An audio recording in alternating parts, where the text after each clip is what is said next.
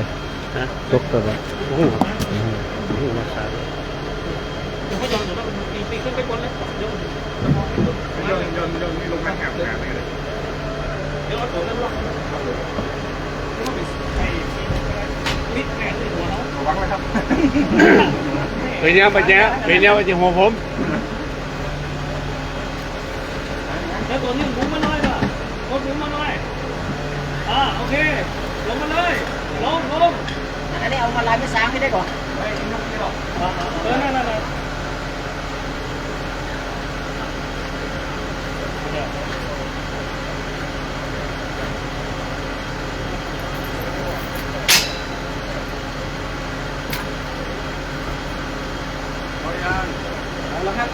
เอาละ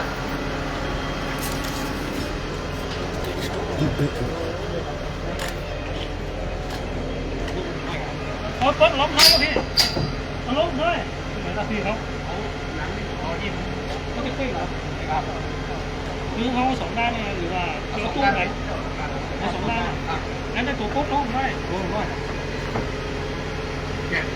ถ้าอันมาใส่ตะกี้แล้วเอาตะลิงเพราะหัวมันเป้งอะมันจะเป้งเหรอพ่อ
นึกว่าชุดเจ้าที่ไหนใส่เสื้อแขนยาวเหีย ฮะ นึกว่าเจ้าที่ไหน พายุทาผมมันอยู่พ้นอยู่เฉยมาได้นะผมต้องบอกว่าผมพายุทาด้วยผมชำนัดอันไหนก็เอานั่นนะ เท่านั้นโยธาช้าฝั่งมายานั่นเฮ้ยเจ้าอะ ถ้าเขาก็ทำมันแบบนี้ ช้าฝั่งมาแปลงที่แตกแค่นี้ทุกปีจะมาท้าสี ทุกอย่างนี่เวลามันบ่ร้อนตา ใช่ ถ้าเอาไปม้วนร้อนนั่นร้อนนี่มันบ่ได้ทนหนักแต่มันมีคนสั่งการ ใช่ใช่ใช่ใช่ นะ อาศัยจิตอาสานะอาศัยคนหุกกรรมเอาคนเดียว นะจัน แม่น จันมาหาโอ้อย่าไปหลงเฟซนะห้ามนะ เอาหุยล่าพ่อกับพ่อกัน อย่าไปห้ามไปหลงเฟซเนี่ยวัดนี่มันมีแต่ผู้ช่วยเจ้าอาวาสไม่มีอำนาจสั่งการ โอ้แต่ปัญหาตรงนี้คือปิดซักกับทำงานโดยบริบทที่ คือจะไม่ทราบก็คือมันไม่เปิดห้องว่าจะได้ก็อำนาจในการบริหารมันเลย ใช่เพราะมันจังหวะตอนเนาะ พระครูศรีก็อันนั้นก็อย่างว่าไปทำไรพระครูศรีเพิ่นมันมีพลัง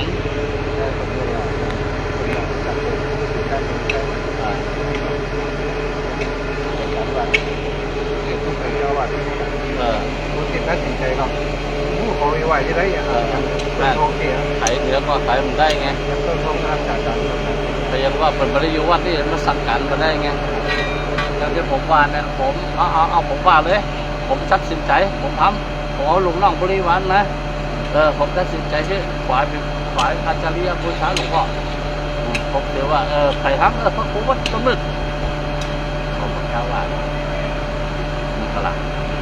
ผมเป็นคนนอกอ่ะเขาจะพูดกล้าว่านะเพราะผมไม่ได้อยู่ในอำนาจเขานั่นก็ละเอาคนต่างวัดนี่มันมาทำนี่มันทำด้วยความบูชาครูบาอาจารย์ 14ในมหาลัยเราไปทำบุญวันเกิด วันที่14ผมจะไปเยี่ยมไหม กี่โมงอ่ะ ไปเจ้าเลยเหรอ โอ้ 14 ออกเฟสดิก้า จะไปเชียงใหม่ เดี๋ยวก่อนฟังเด้อมาบอลนี่ไม่ลงยังวะเดี๋ยวก่อนเลย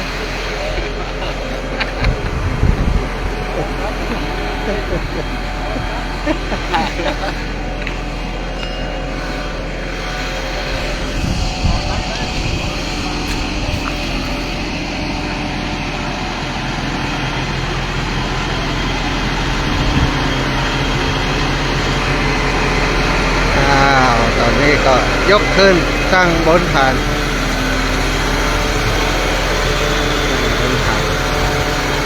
บนฐานเป็นรูปชั่วคราว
ไว้สาอาอายุจะเคยก็ต้องใส่สู ศั ท ตรูศัตรู กายที่ปีในฮอนี่หมาในฮอแข็งเลย แต่มาไหนวะน่ะ ฮอเขาพูด มาแต่เจ้าแล้วครับอาจารย์ เนี่ย อาจารย์ผลิตอย่างก็ถ้าแล้วออกเนี่ยอาจารย์ออกเรียนเนี่ยก็ อ๋อเหรียญ3 วรหันต์ โอ้ เออ หมดแล้วกัน มีอยู่ครับมีอยู่ หันลงในอันนั้นท่านใด อ๋อคือเขาไปตัวแทนวัดไปลงเลยอ่ะถ้ามูนี่เอาลงนั้นมันโดนโจมตีผมเลยใจเขาเนี่ยครับพี่ โอ้ครับ เป็นตัวแทนวัดนี่ไว้ อืม คือ เหมือนกับแอดมินได้เนาะ อ๋อถ้าเขาไปอู้เองขายเองมันยังว่านะ ใช่อาจารย์ เพราะมันไม่มีหมอเยอะ ใช่ใช่ จัดการให้หน่อยนะไว้ ใช่ ทำตัวแทนวัดเลยนับค่าใช้จ่ายให้เขา ครับช่วงนี้เข็ดตันนะวัตถุมงคลต่างๆเนาะมันมีของหลวงพ่อศิลาก็ออนแล้วนะอาจารย์เดี๋ยว เนี่ยนะ ออนแถวลงละก่อนนี้อย่างก็ของหลวงพ่อศิลามันเดือดตันละ มันนักอ่ะมัน เบียร์นะ เออ ยันเบียร์เป็นต้นเหตุอยู่ เออ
เดี๋ยวผมจะเอาตัวนั้นไปใส่ปลายยังไงเดี๋ยวไฮไลท์ต้องยอดขึ้น อันนี้แหละเดี๋ยวตัวปิดติ๊กขึ้น đây cả ชิดเอก bạn như cái bạn thấy mình hả เนี่ยห้องสูงมันต้องเป็นเชิง ตอนนั้นปักไปกัน ครับตัวนั้นจะใส่ตัวปลายสุดแล้วเดี๋ยวใส่กระชับอะไรต้องตัดใส่ท่อมันจะใส่เป็นกั้นมันเดียวกั้นนี้กั้นนี้กั้น อ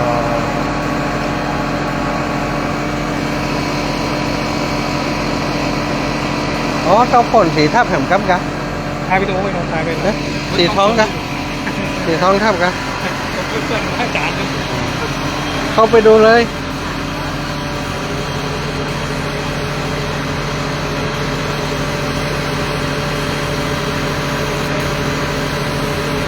อันนี้ผลเคลือบกันช่างอ๋อถ้าบ่เคลือบมันจะสีดแหละ ไม่จะซีเราเวลาโดน น้ำ โดนไหนมันจะรอบนะ อ๋อ นี่เขาเกือบกันหน้ามันเงาเพราะว่าฝนตกใส่นี่มือจะเลิกเนี่ย อ๋อตัวเดียวกับที่เขาเคลือบมันโต๊ะเก้าอี้นะคะ อันนี้เป็นปาที่ครับ อ๋อ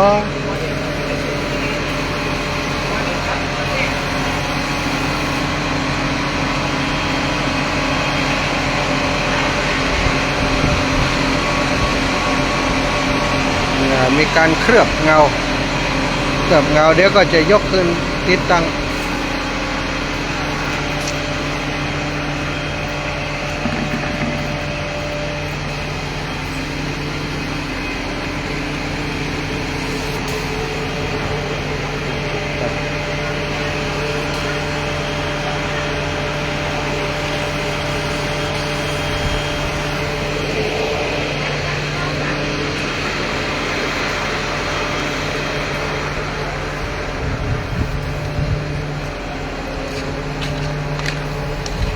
ใส่หน่วยปลอกปอกแป้งแฮมเนาะ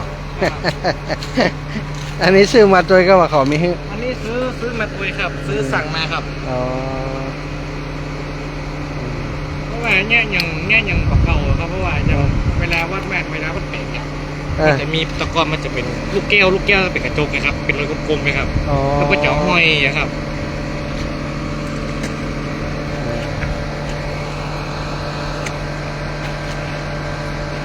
เวลาโดนไฟโดนแสงมันนี่เนาะ มันจะเล่นแสงนะครับนี่ก็สวยงาม เปิดห้องว่าอย่างลูกบอลสี ถ้าเป็นครับตะกอนห้องลูกแก้วอังวาครับ อ๋อลู แต่ ก ถ้า แก้ว เป็น ว่า คือลูกบอลที่สมัครมาได้นะครับ อ๋อ มันคล้ายๆกันครับ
ติดลูกแก้วอังวะลูกบอลสีเสริมความสวยงามเวลาแสงโดนอย่างมันจะงาม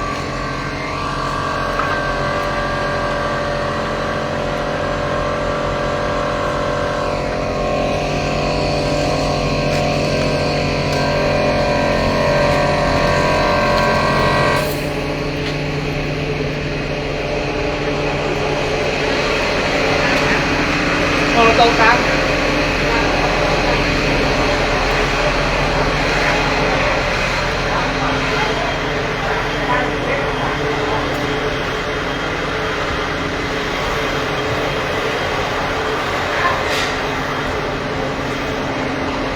ทุกครับ โอ้โห อุปกรณ์ อันนี้ฝ่ายโยธาเนี่ย อุปกรณ์เพียบเลย อันนี้รถของวัดต้นหมื่นเนาะวัดต้นหมื่นครูบาอาจารย์ท่านพระครูสาธรเจ้าคณะตำบลพิจัย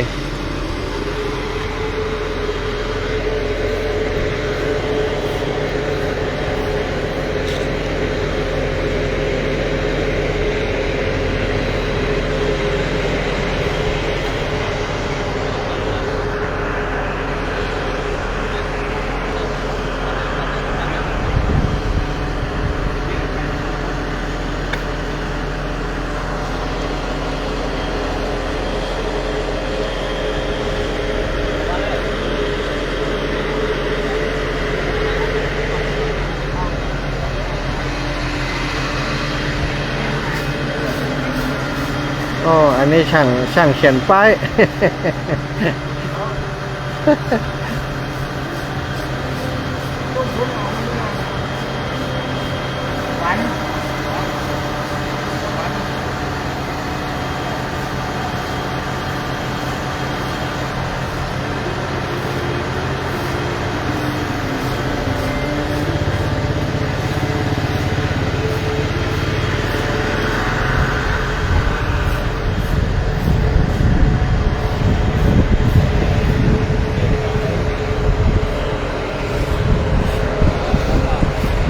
ที่พูดเสียงดนตรีนะอันไหนนี่ผมนี้ ต้นไอ้อย่างก็เหมือนทั้งหมดสับปะรดสีใหญ่เดี๋ยวจะเอามันลงที่มันเป็นแบ็คไปก่อนแล้วเอาต้นไม้มันตลอดไม่เป็นไร ลงเราหลอดไว้นี่ ไม่เป็นไรพอตัวอ้อยไปนี่หมดเลยปล่อยไปนี่หมดเลย ครูบา ไม่เป็นไรผมให้อย่างก็ไอ้คนตัดสิน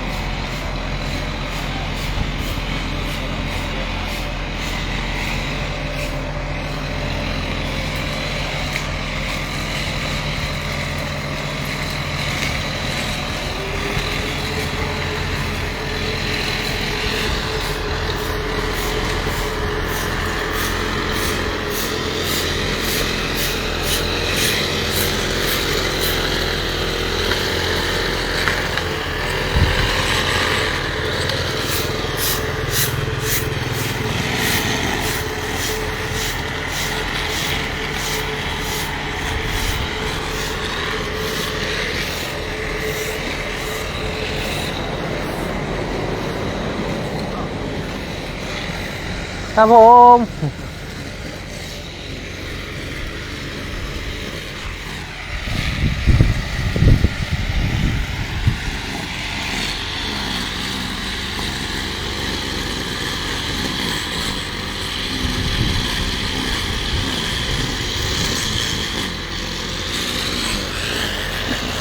นี่สลาทำไปกะแล้วเลยยังอ๋อแล้วละบ้านห้วยทรายหมู่4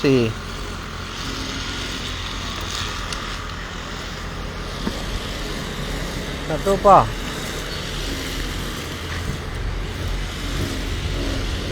เห็นกี่วัน7-8 วันได้ไหม จะได้ก็ติดแล้วฟังแขน แขนป่ะแขนนั้น ปกติเดียวแหละ ยังบวมๆอยู่เลยนะป่ะมันอักเสบอยู่เวลาแยกการมันยังอักเสบอยู่อันนี้คือบวมนี่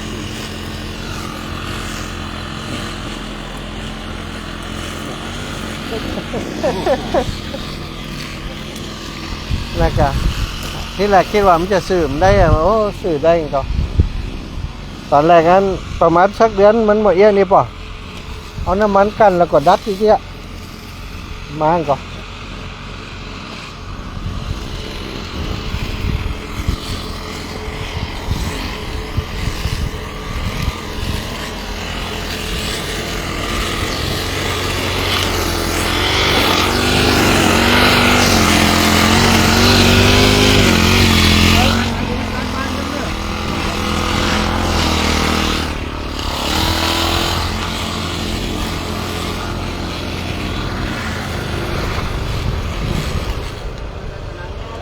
ฮ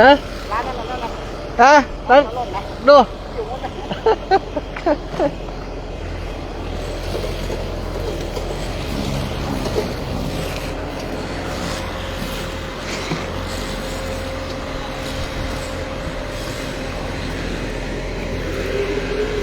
อนนี้จะงามอยู่ที่วัดต้นหมื่นเนาะมื้อนี้นะ มีปัญหาครับผมรับผิดชอบครับ รับผิดชอบแต่เพียงผู้เดียว ผมรับผิดชอบเรื่องการตกแต่งมีปัญหา เช่นจัดพงมิทัศน์แล้วก็แผ่มาจัดพงมิทัศน์คือที่วัดเนี่ยวัดบรรพตอ่ะ ฮะ แผ่มาจัดที่ มีไผ่มีช่างจัดสวนอยู่ในตัว ฮะ ช่างจัดสวนอยู่ในตัว เจ๋วแล้ว แต่พระมหานพดลคือว่า พอแล้ว แกหุมขนาดไหนพี่ใหญ่ นะ ตอนท้องเลิกไปงานที่ไหนมาจะทุ่ม2 ทุ่มลงไม่ยากอยู่แกจะได้เนี่ยการกำคืนอ่ะ เพราะว่ามันคือมันทำแล้วมันมีความสุขไง ใช่แกก็สร้างสรรค์เนี่ยไปโอ้ถ้าจ้างเขาก็เสี่ยงหลายตังค์นะ ใช่อย่างทุกอย่างเขาทำได้นะ ใช่ เพราะสีว่าเนี่ยเขาทำกันเองไง ใช่มันทำไปหม่วนไปโลกถ้าจ้างเขาก็ยังว่านะครับแค่ไปพอแห้งๆได้อ่ะ เสียอารมณ์ ถ้าเขาจ้างเขาเนี่ยมันเสียอารมณ์ แล้วพี่ใหญ่จะกลับมากี่โมงกับวันที่14 โอ้คงจะกลับมาเย็นเหมือนกัน เย็นเลยอันจะป้าเปิ่นไปเอว งานคอยหลวงวัดไอ้มหาพระครูวัดปากควายใต้เนี่ยมันเป็นลูกศิษย์มันเคยอยู่ด้วยกันเออ ป้าเปิ่นไปอัน เปิ่นใครไปกราบ ยากก็ไม่ได้กันวันที่15ก็ได้กัน ป้าเปิ่นไปกราบอันนั้นไปเนี่ยก็วัดจงคำเปิ่นไข่หานพุทธคยะ อ๋อ วัด เหมาะเหรอวัด กับป้าเปิ่นไปกราบวัดจงคำเหียแล้วก็จะไปพระเจ้าตนหลวง เอาวันนี้แหละวันนี้นะวันที่10ปีแหละ ใช่ แล้วก็ คืออันถ้าเนี่ยอย่างนักกับบอกเนอะผมครับเหมาว่าเหมาจัดแต่งดอกสถานที่ อ๋อ นี่ อย่างนั้นเหรอ นี่ ร้านนี้มัน ร้านนั้นมันรถอ่ะ อ๋อ ทำงานกับเรียบร้อย อันนี้เปิ้งขนาดนี้ มันต้องใส่อย่างนี้มันต้องใส่เดี๋ยวมันเปลี่ยนอย่างมันต้องมันต้องอยู่เป็นโยธาทำงานใดทำเป็นมันใดทุกอย่างอย่างทุกอย่างเนี่ยหมู่วัดนะนี่เป็นช่างปูนช่างเล็กช่างสีมงต้นไม้เป็นหมดอ่ะทุกเจ้าจังหวัดนะ อยู่ได้ปีกี่ตนดิ 7 ต้น วัดใหญ่ เดี๋ยวผมไปทำคือที่อาสมเอาตัวเขาไปทำแต่ยังสงสารเม็ดสีตัวผู้จัดกันนั้นแล้วล่ะ สม อาสม นี่กะ อาสม คุณจะทำกัน มหาอุดมครับอุดมครับผมเรียกว่าเรียกว่าผู้ดีแบบผู้ดีปากดีแต่แต่ว่ามันนี่แหละแต่มันออกเป็นนักวิชาการมันต่อใจนักผู้ราชการ ปฏิบัติการ ปฏิบัติการ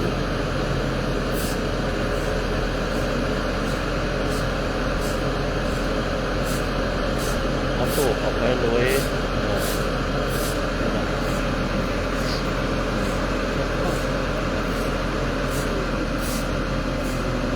ท นี่แม่นมือนี่ ำให้ใหม่หมดเลย ที่มือน่ะ แต่ทำให้ใหม่หมดเลย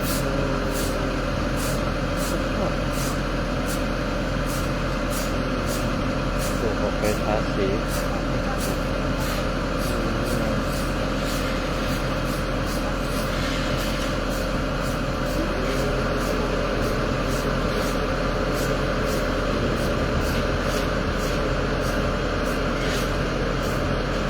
อย่างน้อยก็ตู้เขาก็ได้ตัวทั้งวันได้โพสต์สองได้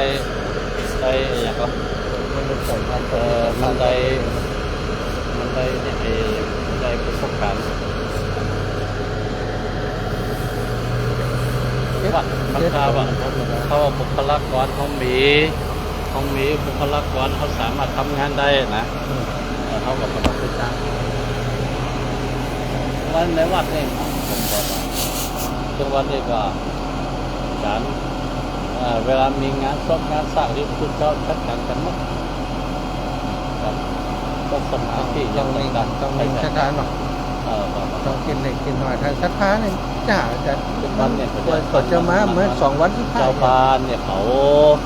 สอง เป็น วัน วันเนี่ยโอ้สุดยอดความเสียสละของเจ้าบ้านเนี่ยมันไม่น้อย น้อยนะ เจ้าบ้านว่าล่ะเอาใส่เลยลูกเอาใส่เลยนะเอาใส่เลยนะเอาใส่ในกระถางเลยลูกเอาใส่แล้วหยิบใส่ได้เลยคือบุตรเจ้าผมนี่มันบักงอแงบ่มีคำว่างอแงทำงานก็คือทำงานนั่นนะสายมันเนี่ยเดี๋ยวฉีดแล้วใส่ไปมือลูกเนี่ยอย่างนั้นป่ะเนี่ยฉีดเลยเอามาฉีดเลยฉีดหนังแต่ก็ต้องมือลูกแล้ว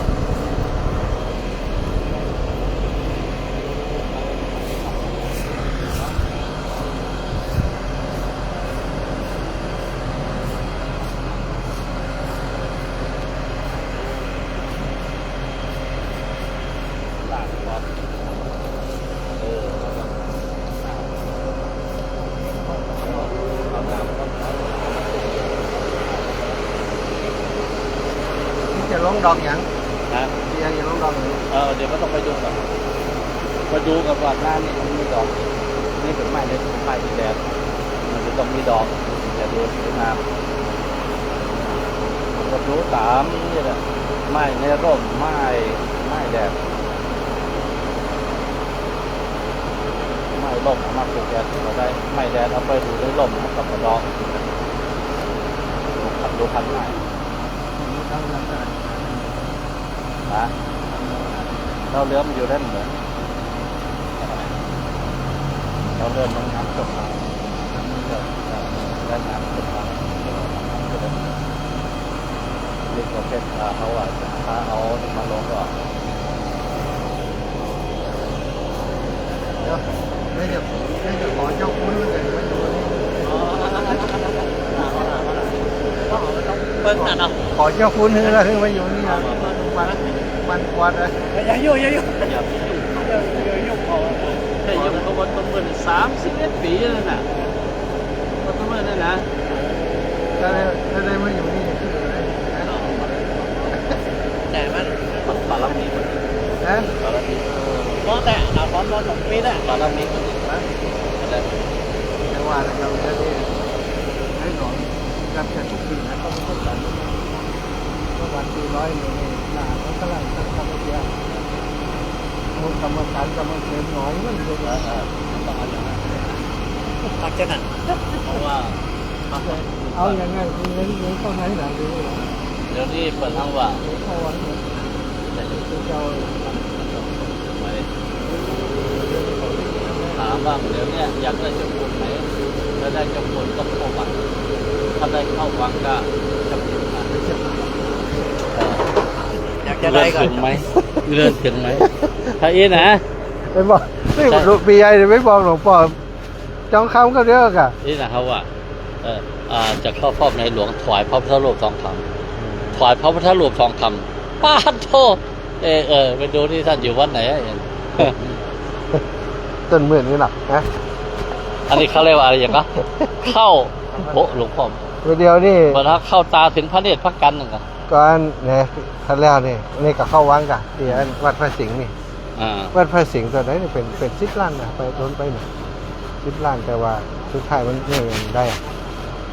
ถ้าตอนรักกว่าถ้าตอนรักกว่าถ้าตอนนี้เบียร์ใบลายทางเป็นรักไรอ่ะตำบลกล่อมจังเนี่ยยังได้แต่เป็นเครือให้กะขับไปเลยยังได้ เอาเจ้าหน้าที่วัดเลยแหละ เจ้าหน้าจังหวัดน่ะ10 ล้านนะ เอา วัดพระสิงห์ มันทุกวงการไปเลยเนาะ แค่จนป้อมเดี๋ยวนี้ อ่า บ่ค่อยกินเส้นบ่ค่อยนี่กันเนาะวัดพระสิงห์ครับวันท่าตอนน่ะ นั่นแหละเพราะว่า แต่ว่าเริ่มกินเส้นกันมาเมื่อไหร่ตั้งเชียงใหม่นี่สู้กันแรงนะอย่างลำปางนะลำปางนี่ยังตอนนั้นเชียงใหม่มันนี่อ่ะเยอะอ่ะ ครับไปเอาสายยางมาแล้วสายยางมาเอาสายยางยาวทำมีเดี๋ยวไปเอาวัดต้นเมืองมาเลย ลังมี เขาจะไปเอาต้นเมืองเดี๋ยวเขาจะว่า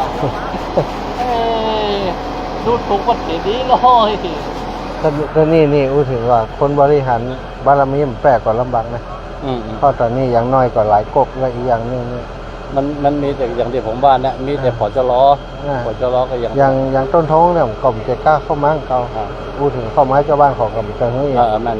เจ้าบ้านของกับคอมแฮปปี้ คือปลามีมันบัดเห็น แล้วอย่างตุปีซักอยู่นี่ตุปีซักก็เป็นคนอย่างห้องหุ่นจังน่ะ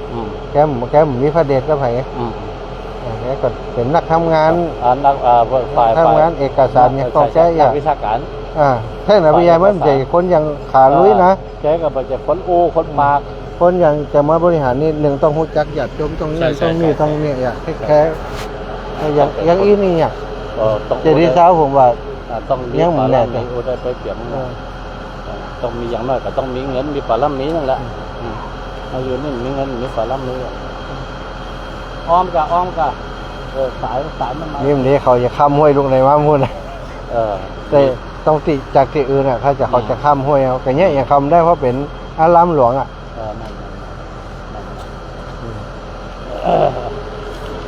ส่วนข้างว่าอย่างก็ถ้าเขาบันไดถ้าแต่ความสามัคคีกันบันไดเนี่ยมีซิปนะมีซิปที่อื่นมา เสียทีนึงแต่นี่อย่างตุพิซักกับแปะก็จะมันจะยากในการบริหาร พระครูศรีกับความผู้มีแต่มีพระพวก มีภาคพวกมาได้ทั้งนี้เห็นมั้ย บันไดตั้งเจ้าบ้านพระครูศรีแกกับบันไดคนทั้งว่า แกก็ไม่ได้มีความหวังด้านนี้ด้วยนะ มันพระครูศรีเขาครูซื้อเนาะก็คือแกมันมีบริวารมีเงินมีบริวารแล้วก็บ่มีการเจือจาน สร้างบารมี จะเจือจางคือความเสียสละ ใช่ แล้วก็สุขภาพก็บอกดีก็ไปถ้าอย่างทุกปีถ้าปีใหญ่อยู่นี่โอ้เนาะตึมๆกันได้เนาะ มันก็ต้องสร้างบารมีขึ้นอยู่นี่มันได้มันเกิดห้องวันจะได้ก็เสือสิงมันนะเสือสิง ต้องก็จะนิ่งได้นี่มาตามก็ถ้าอยู่นี่ก็จะนิ่งได้มาตามก็3 ปีนะ 2-3 ปี 3 ปีก็จะเอาอยู่นะ ที่รู้ไว้นี่นะ ใช่คุมผลประโยชน์ก็พวกกี่กวนกี่กลุ่มอ่ะหลวงปู่เป็นเลี้ยงไว้อย่างเงี้ย มันเป็นธรรมดาเดี๋ยวนี้เซเว่นของมันหมดหรอนั่นแหละนั่นแหละกัน มีเซเว่นของใครของมัน นั่นแหละแล้วผลประโยชน์มันเขาวัด มันจะไม่ว่าใครได้ความจริงต้องเป็นของกลางนะของส่วนกลางนะ ใช่ ของมิสิทธิ์ใครรู้นะ ที่ว่านี่แหละเพราะว่าหลวงพ่อผมก็ได้ว่ามาตั้งแต่ต้นไงเขาบอกไอ้อย่างต่างๆมันผลประโยชน์ที่มันเกิดขึ้นในวัดเนี่ยคือมันเป็นคือมันเป็นเนอร์คือมันจะเอากี่เปอร์เซ็นต์ก็ว่ากันนะเนาะสมัยพระโคน้อยปกติยังช่วยการน้ำการไฟการนั่นการนี่พระโคน้อยนะโอ้ถ้ามันวัดหลวงนี่เรากล้าไฟเดือนเป็นหมื่นนี่ตายมันเนี่ยใครไม่อยู่นี่นะตายนะมันไม่ใช่เหมือนกับวัดจองคำหรอกวัดจองคำหลวงพ่อเป็นมีมูลนิธิไว้แต่ว่าวัดจองคำทำวัดปารมีหลวงปู่แล้วก็เจ้าคุณพี่นกก็เอามาอยู่เหมือนกันแต่กระแลกระแจมหมดละเพราะว่ามุตอีสานเขาต้องกลับบ้านหมดนะมุตอีสานหมดนั่นนะมันก็จะเหลือที่เจ้าไปกี่ตนนั่นนะสำเจ้าคุณพี่นกก็ยังว่าคนมาสร้างปารมีเหมือนกันเอาใส่ปารมีหลวงปู่นะเขียนแค่หลวงปู่นั่นแหละใช่กันนั้นก็ถึงจบมันยุครุ่นไผ่รุ่นมันอ่ะ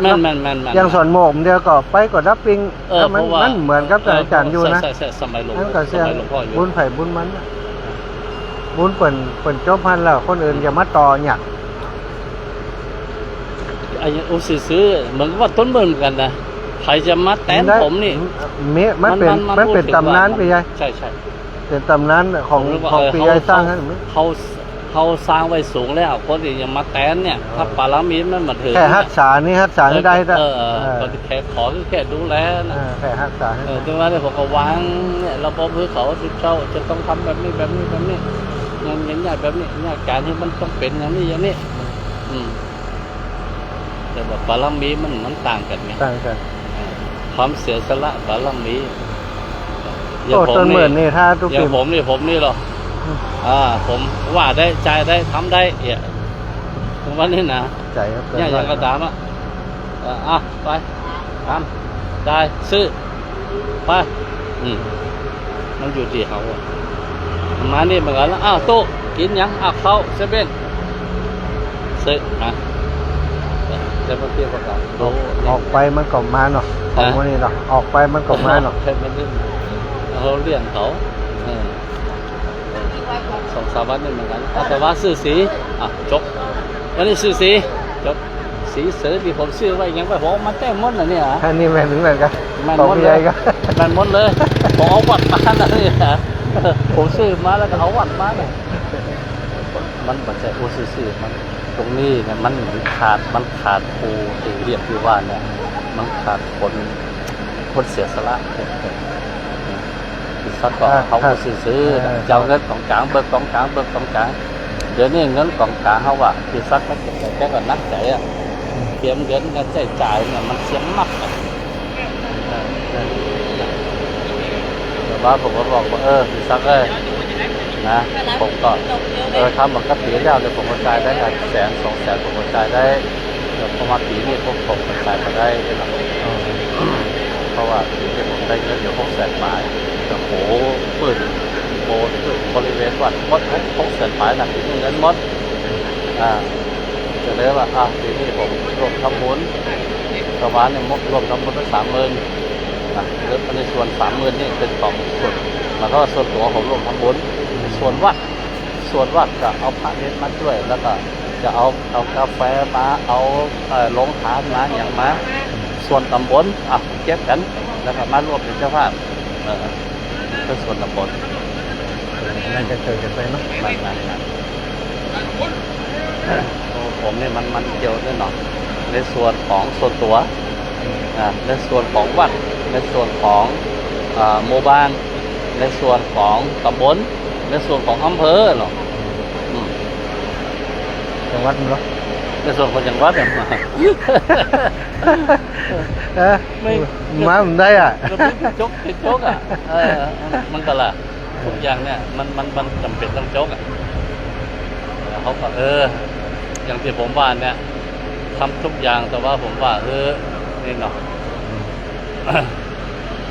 ว่าตู้เล่ก็นี่นะตู้เล่ก็ไปฟังกับพระครูศรีหรือจะได้บอกผู้นี่ก็ไปมากับเรื่องคุณสมพรเนี่ยมันจะถอนตัวเนี่ยเขาบอก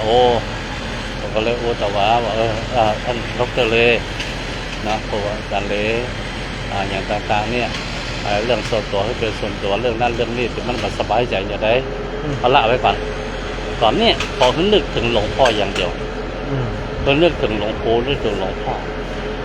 เขาจะทำจะได้ช่วยกันจะได้คืองานเนี่ยสำเร็จรุ่ล่วงด้วยดีเอาตรงเนี้ยท่านเป็นผู้ประสานงานกับประสานงานที่มันเต็มที่อย่างต่างๆที่มันขาดไปอย่างจะได้กับประสานงานที่โยมเขาเรื่องนั้นเรื่องนี้เรื่องสะดวกไปที่หลังเขาบอกว่าเป็นเรื่องธรรมดาทุกคนเนี่ยมันทำไปแล้วผลสะท้อนกลับมาจะคือมันเหมือนใจทุกอย่างมันกลับเป็นไปไม่ได้แกก็ว่าผมมีอย่างครับผมมีอย่างแต่ว่าบางทีผมก็พูดว่ามันมีจะว่ามีเนี่ยมันมีอย่างตอนนั้นผมก็เขาก็พูด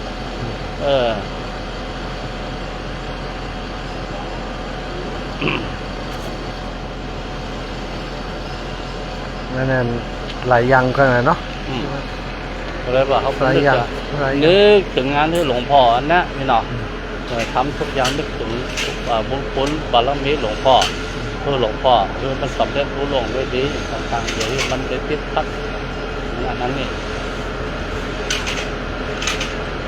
งานแล้วอย่างแล้วมันก็ยกภูเขาออกจากอกทำงานบัดแล้วเนี่ยมันทำอกทำใจอยู่มันนักอยู่งานศพ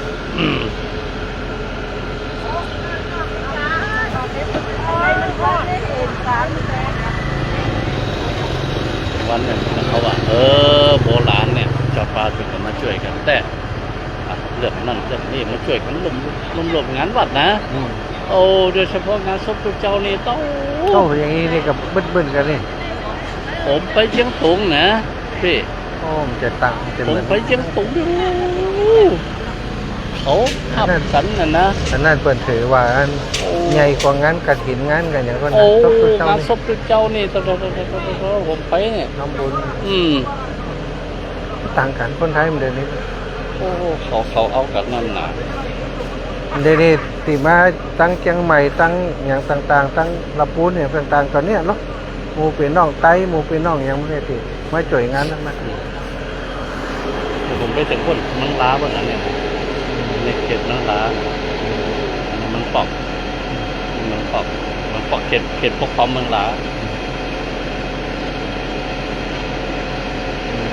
คือพัดเป็นยูเขาอย่างเขาก็นี่เมืองล้า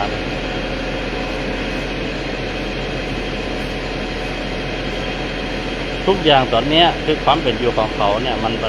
เปิดห้องว่าจีนนี่ 80% แล้วอ่ะก็ภาษาจีนหมดแล้วในพวกนี้นะเป็นคนจีนก็ภาษาจีนหมดแล้ว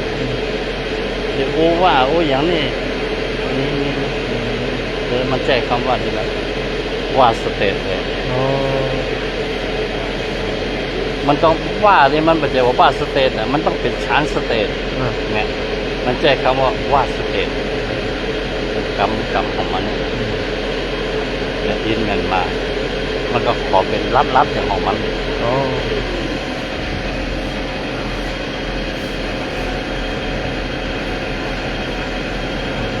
โหลดมันดีๆแล้วนะ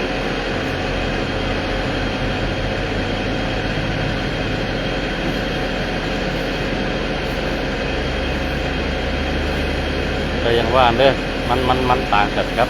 ของไทยนะคือของ ของไทยนี่ของเขาเนี่ยทุกอย่างเนี่ยเขาว่าพอเหมือนกับเจริญแต่บ่เจริญทุกอย่างเนี่ยเขามีพ่อมดแต่ว่าความเจริญมันต่างกันของเขามีแต่วัตถุเรื่องอื่นๆเนี่ยมันตัวใครตัวมันงานต่างๆคือการเพื่อการเพื่ออาทรการทำบุญมันก็มีถ้าเขียนว่าแต่มันมีวัดแต่ว่ามันวัดมันน้อยคือการที่จะไปเราจะไปสอนอย่างต่างๆเขาเนี่ยมันเป็นแต่ที่เขาบังคับเรียนภาษาจีนภาษาจีนภาษาไท กล้าขายกับจีนน่ะจีนเขาแสกซึมเลยนี่นะจีนมาเดือดร้อนรัฐบาลไทยวันนั้นหรอมาคอเซ็นเตอร์ ใช่ เนี่ยน่าอายโลกกันนะเนาะประเทศไทยเป็นเหมือนกับเป็นฐานให้หมู่กลุ่มมันจีนเทาอ่ะมาจัดการยังไง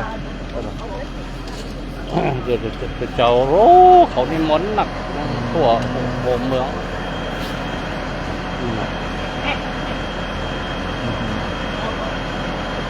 ครูบายังตรง ตีมหาปีเท่าแล้วหรอ สมเด็จ สมเด็จจ้ะ สมเด็จเลย ไปมาหาสู่ปัญญุตลอด ไม่มาแบบผมไปกราบไปจะทำบุญครบ100 ปี ฮะอายุมัน ครับปัดจะทำบุญครบ100 ปีเนี่ยหรอสมเด็จอายการ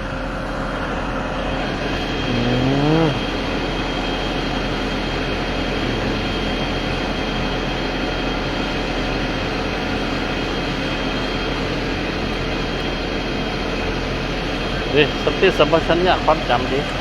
บุญคนดีเป็นภาพปฏิบัติเนาะ แต่ว่าทุกอย่างเนี่ยมันเป็นเรื่องสูงเนี่ยเรื่องการทำบุญทำทานเรื่องงานพบเจ้าโอ้เขามาช่วยกันแต่แล้วก็เขารวมทำบุญช่วยกันเป็นเจ้าภาพนั่นเจ้าภาพนี่นะนี่ก็รอวันงาน ก็ประมาณเนี่ยเมืองเหนือของเขาเนี่ยชักมันเริ่มหายไปนะตะกอนโตไม่ใช่ธรรมดาน่ะเมืองเหนือเขาเนี่ยนะไปมาเดี๋ยวนี้มันเป็นภาวะที่มันคนเฒ่าก็มีพลังตอนนี้นะคนเฒ่าคนแก่กันนี่มีเงิน600 700 800มันจะไปได้เนี่ยมันมีพลังเปิดลูกหลานกินลูกหลานบ่ฮื้อรับซื้อมาลูกถ้าบ่เป็นคนที่ว่าบ่ได้สะสมผมมีตีให้ปีหน้าตีธุรกิจอย่างไปก่อนนะ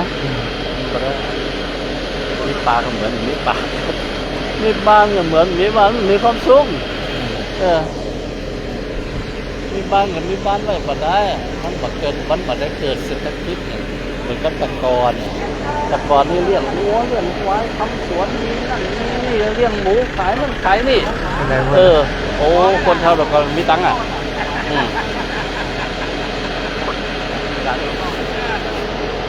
สมบูรณ์ได้ช่างสมบูรณ์บริบูรณ์ยังสมบูรณ์อ่ะบริบูรณ์สลาปันอย่างก็ขุดจักครั้งแรกไปปันหน่อยธรณีเดี๋ยวว่าเราลงทำนะสลาสมบูรณ์เดี๋ยวสมบูรณ์เป็นแต่ช่างปั้นแหละที่ผมยืดออกช่างปั้นช่างสีช่างเขียนเนาะเดี๋ยวทำบ้านเนาะขอได้ตังค์ได้เนาะขอได้ตังค์เขาว่าจ้างมากนะช่างอย่างก็ตีจ่อยหลวงปุ่มกันนะตีปั้นอย่างเต็มเนี่ยช่างเลี้ยงช่างเลี้ยงเนาะตายแล้วอันนั้นนี่ถ้าได้ปูนั่นน้อยนี่งานเนาะก็ตั้งชื่อฟินมันกินนะใช่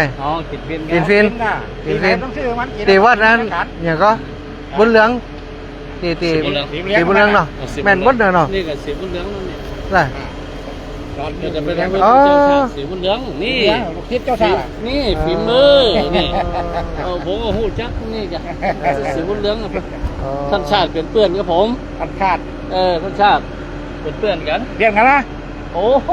เดี๋ยวไปถามว่ามึงจักเจ้าว่าต้นอื่นไงนะ เออพูดเจ้า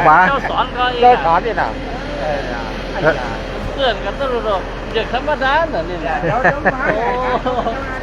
เออธรรมดาเนี่ย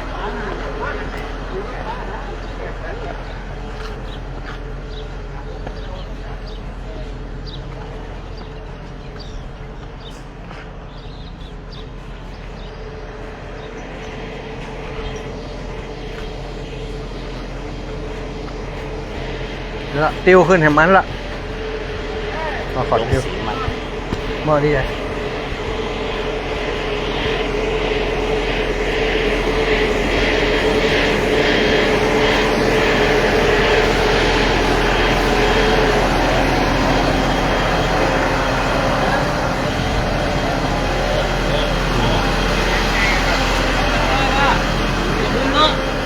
โอ้แกงน้อยบุกมีทหารน่ะเจริญ ไปโยธา เจริญโอ้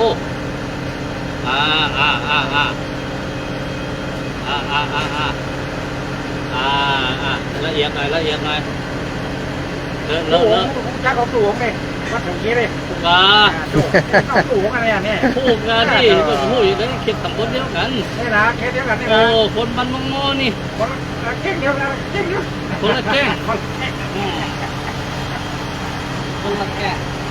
เรื่อยๆนะเป้มันก็สีแดงอะไรมันสีแดงแน่นอน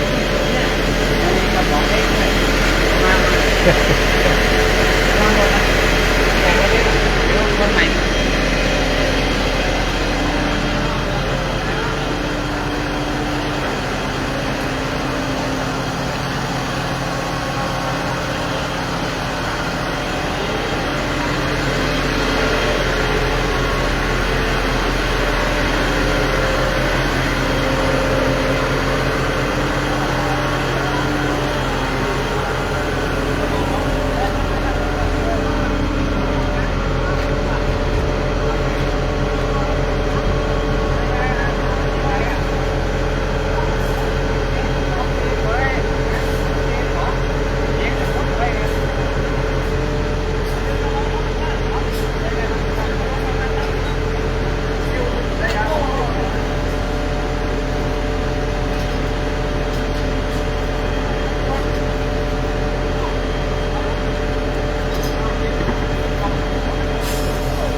นี่ลงยังนะ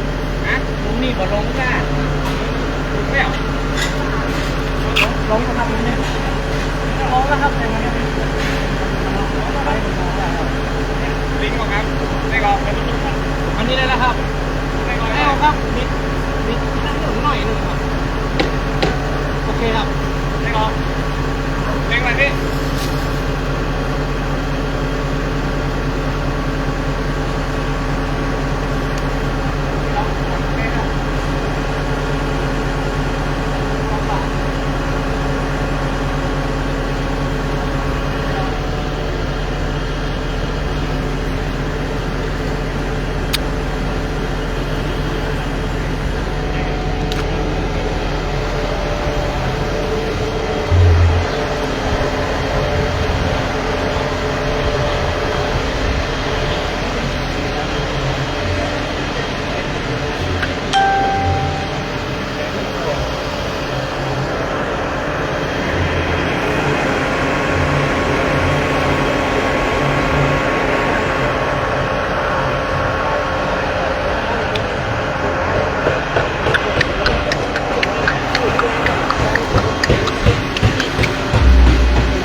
เราเป็นลูกสาวใคร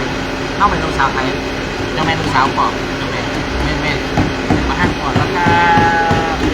เราหันก่อนแล้ว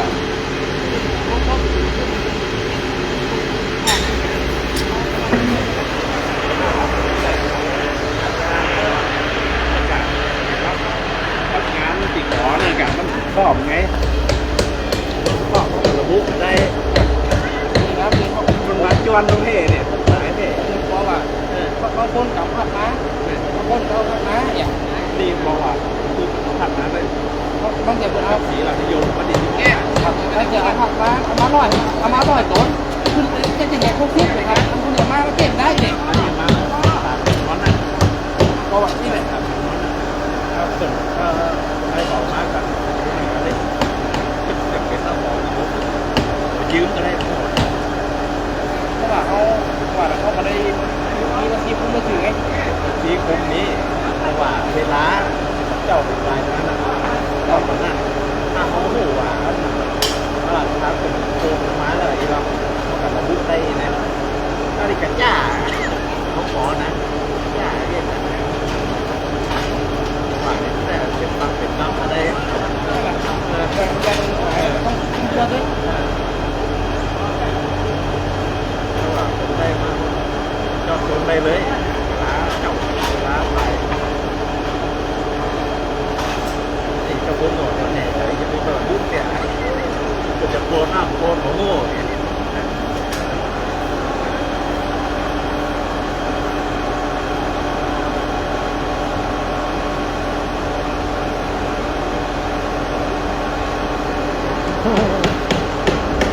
มักนมล่ะ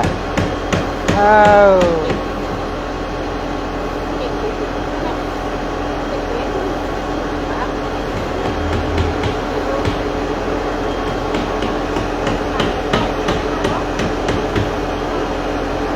เดี๋ยวนี่คือเป็นรถเล่น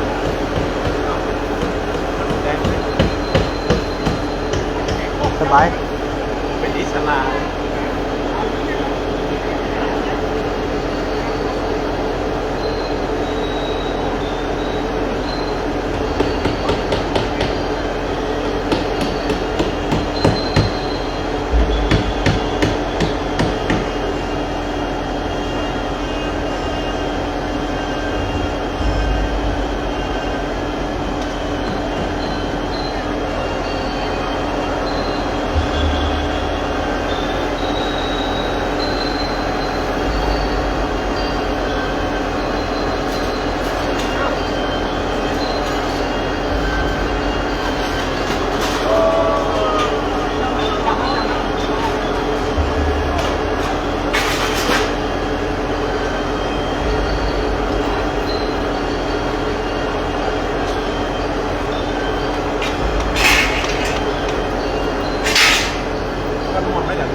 ตัวนั้นมันนิยมของเนี่ยมันจะมาอยู่เองกับ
อย่างยังได้พอมีอ๋อสลายอยู่บนพุ่นล่ะ ขึ้นไปแก้บนอย่างนี้แต่งเลยหย่อนลงมาเนาะขึ้นไม่ได้หรอหย่อนลงมาแก้ไม่เขาหย่อนลงได้ไหมกับเขานู่นกับลูกนี้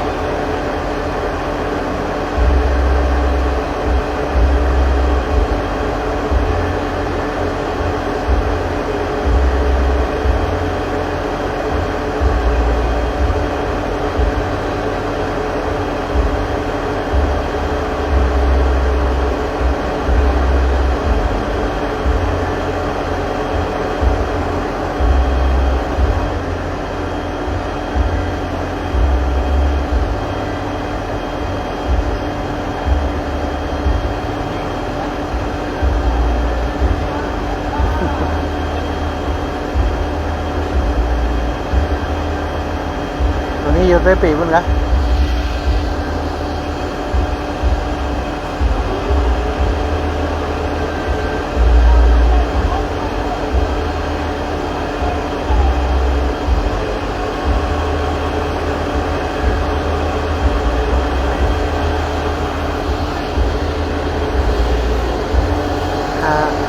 6 7 8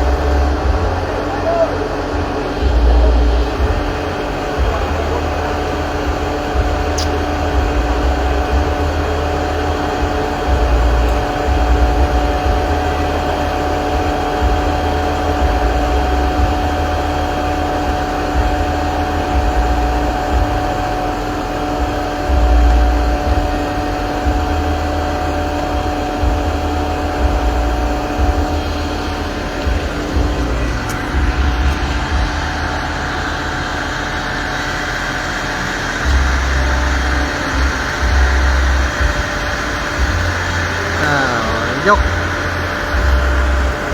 ตัวข้างบนยอดปราสาทเก้าจันทร์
ล้านก่อน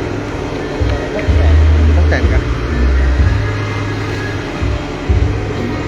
อันนี้มีนกเนาะแต่มีนก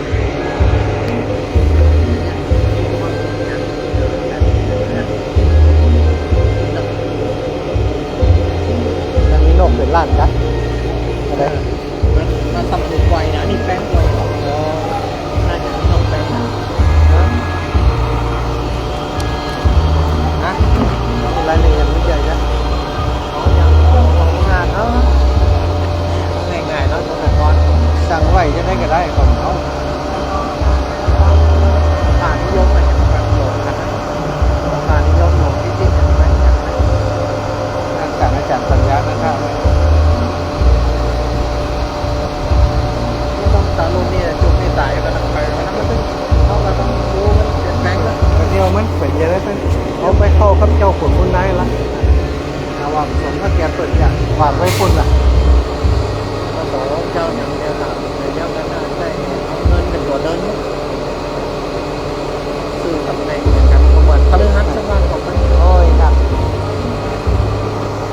เล่นกันเป็น10 ล้านนี่จะตั้งเขาไม่เป็นตั้งที่เป็นเป็นนี่เนาะอย่างวัดพระสิงห์นี่ตั้งมันตั้งเขาไปเอาวัดนะครับอย่างนี่เฮ้บานี่นี่เฮ้หัวจักกันกันลูกอันนี้ร้านของอะไรเก้าวะหวาน สมหวัง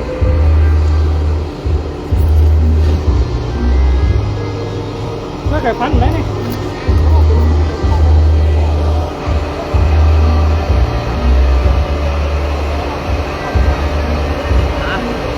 ไก่พันเหรอไก่พัน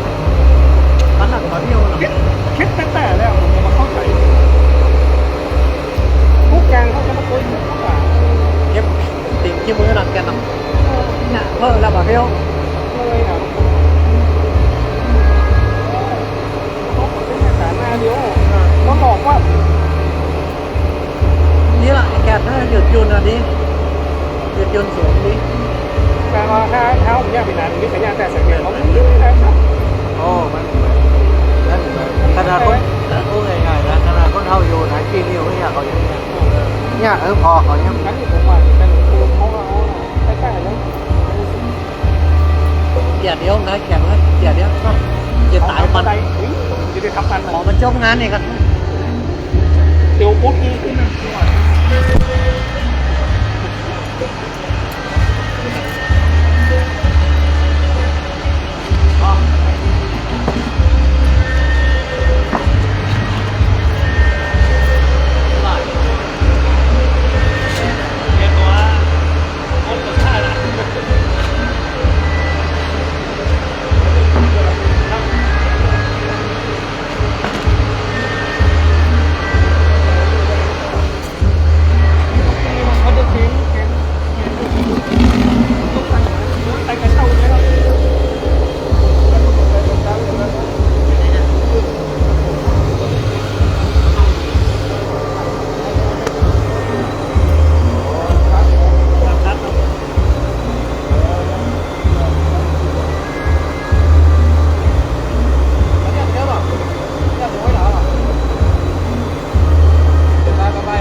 มันใจงั้นนะเกี่ยวกับมันเลยมันได้พักไหนเราสลวดเวลามีงานอย่างนั้นนอกสลวดเลยอ่ะหน้าเขาเรียกว่ามันใจร้ายอะไรเป็นใจร้ายก่อนก็ได้ใจนะครับอ๋อสีขาวนี่แหละแต่งตัวว่าหูยากเยี่ยมเลยครับแต่จะหูยากเยี่ยมแต่งดอกอ๋อเป็นตัวกันอ๋อนี่เป็นขาสีขาวไปเลยก็แบบ เ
กดแปลงให้สูงเลย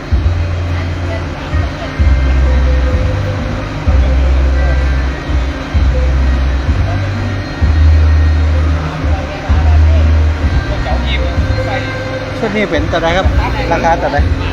แสนเลยนะ 600,000 แสนคนเจ็ดแสน 600,000พร้อมตกแต่งหมดเนาะ นายกไหนก็ทางนี้ไหนก็ทางนี้ฮะไหนทางนี้ไหนจะไหนจะไหนครับข้าวแขนธรรมดานะครับเจ้าของ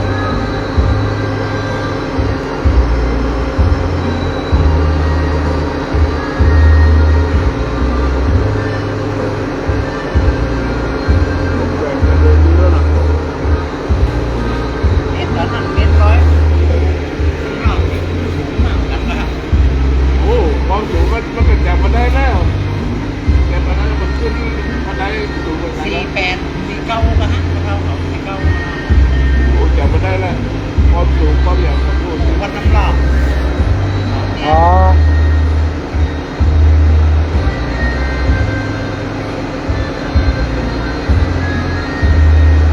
ยืดดีเอาไปร้อยคือหลวงปู่ว่าน้ำเล่าเพราะอย่างเพราะคนมาได้เป็นทุกเจ้าวันนี้แล้วมาได้เป็นเจ้าวันมาได้เป็นพระอยู่นี่เลยนะครับกับหัวสถานเจ้าบ้านเขาแบบว่าอันเจ้าไหนผู้มาเผานี่เป็นเนาะเนี่ยถ้ามาว่าสุดท้ายเป็นมันการในเขาเป็นบ้านเราแหละหัวหรือหัวแล้วก็ดีสาวนี่โดนเจ็บนักนี่นะเกิดสถานจะได้จะดึงมาเป็นสายเป็นรูปไม้เป็นเนาะแล้วก็ถึงจะเอาไปร้อยเลย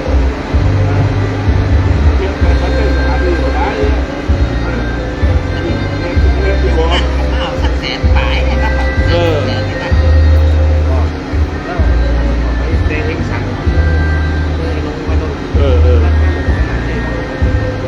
ก็อยากเจอเยอะๆนี่ครับเดี๋ยวผมพูดผมใช้ไว้ก่อนเอาอันนี้ผมก็อีกเดี๋ยวก่อนบัตรประชาชนมาได้ผมมาได้หลวงพ่อนะหลวงพ่อจุดนะอันนี้ตัวเราบอกก็ว่าหลวงพ่อปู่พระเจ้าอย่างพระเจ้าอ่ะอันนี้ถ้าเราบอกติ๊กแล้วแล้วอะไรดีห้าผมออกวันแล้วอันนี้เสร็จไปหมด ต่อไปไหนผม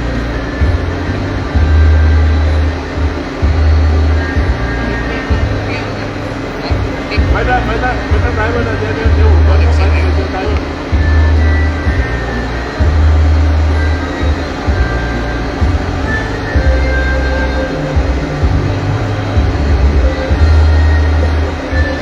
จะจบไว้ผมลงมาเลยนะครับนี่นะฮะเขาผูกครับไม่ได้ไว้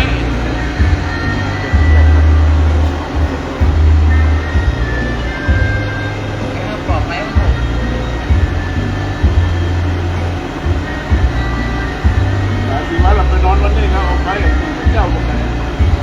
เจ้ารับออกไปไปนอนเนี่ยหน้าหนาวเลยบอกใครไปนอนตรงไหนเนี่ยเปลี่ยนเพื่อโว้ ก้อนหนาวจะได้รับยังไง เลยแคสประแจอยู่บ้านเราบ่หนาวแต่ไปบ้านเปิดเลยกันเอาเว้ยก็หนาวว่าขาบ่หลงครับบ่หลง หนักหัวผมก็ตะกวันตกเนี่ยอันนั้นก็เป็นร้อยผู้ค้านี่แหละหนาว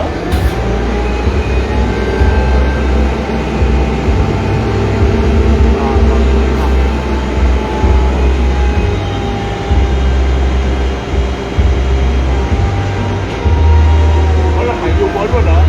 สลาแล้วใครอยู่ไปนั่ง ชลาเข้าไปในปืนนะครับ มีหูกัน แล้วไหนเอาพาไปร้านใจแล้วครับเนี่ย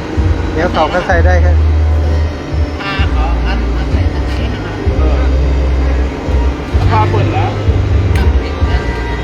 ปิดเอามือละครับ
แค่ไม่หายไปหมด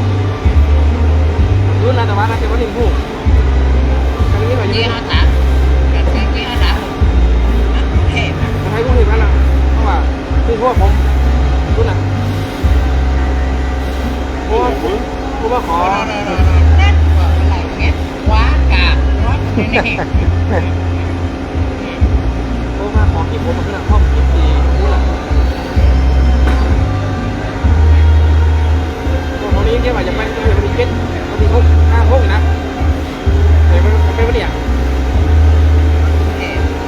เป็น5 ห้องไปใช่ไหมถ้ามีเก็ตใช่ไหมอีก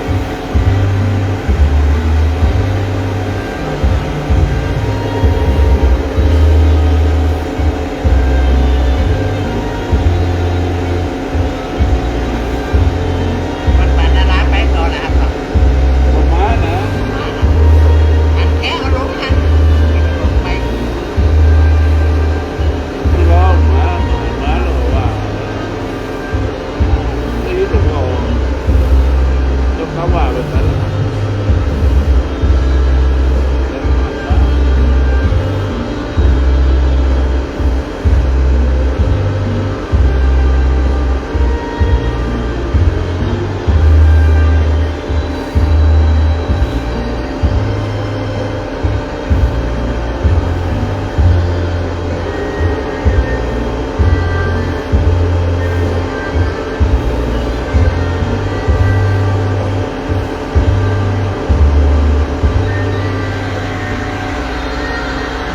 ว่าใส่อันเสาตั้งลงนี่นะใส่ลำอันนี้ยังว่าเลยถูกได้ผมเหลือสักอย่างได้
ได้รู้ไหมเนี่ย เ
tốn lặng lắm cho con lặng lắm bây giờ cả luôn con nhỉ con đây không gì đâu con không cái con này hả cho con nó không cả cái gì đâu nó buồn đi tại cái rồi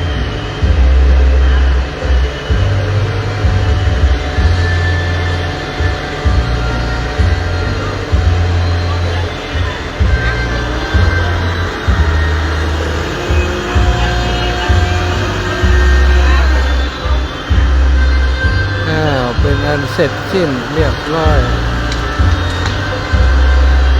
การติดตั้งปราสาทเมน